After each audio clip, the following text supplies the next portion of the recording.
Bonjour à tous, bienvenue sur palombe.org. Alors aujourd'hui, je ne vais pas vous parler de chasse à la palombe, mais je vais vous parler de chasse au sanglier, au mirador, comme il y a derrière moi.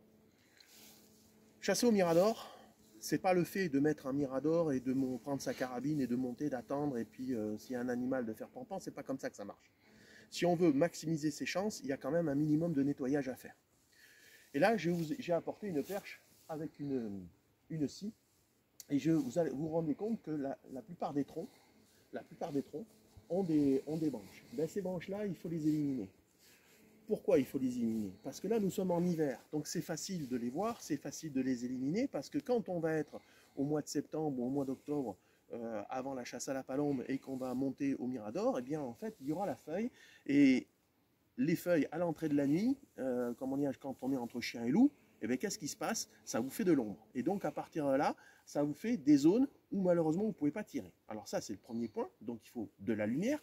Et le deuxième point, si vous devez tirer à grande distance, et bien ces branches-là, malheureusement, il suffit qu'une balle aille sur ces branchettes, et bien malheureusement, votre balle, elle n'atteindra jamais sa cible, elle n'atteindra jamais le sanglier.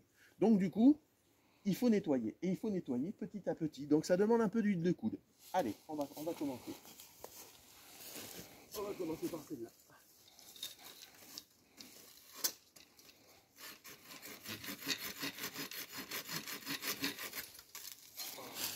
Et on enlève aussi toutes les petites. Parce que les petites que vous avez cette année, l'an prochain, elles feront 1 mètre ou 1,50 m.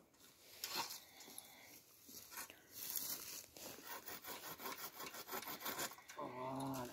Allez, on continue. On continue.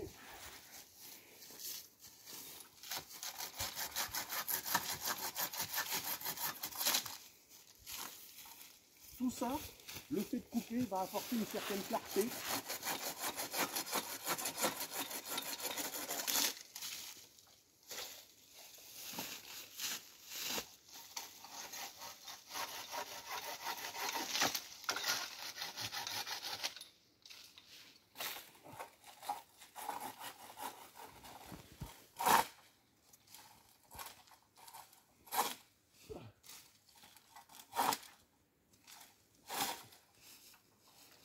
Voilà, alors le fait de nettoyer comme je le fais, parce que je vais le faire partout sur l'ensemble des chaînes,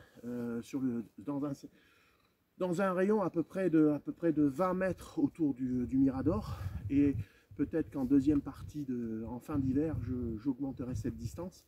Mais l'effet de faire ça va vous apporter de la clarté, et si jamais vous devez tirer, forcément loin, puisqu'ici je suis quand même sur une vallée, donc je suis amené à tirer assez loin, je peux tirer jusqu'à 100 mètres. Ben, il faut qu'il n'y ait pas d'obstacle. Voilà, il faut qu'il n'y ait pas d'obstacle. Et si vous enlevez les obstacles, eh bien c'est ce petit détail qui fera que vous réussirez votre sortie de chasse au mirador.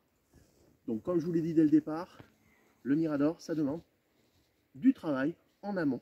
Il ne faut pas croire que les choses se font en claquant du doigt. Voilà. Merci et à très bientôt sur palombe.org.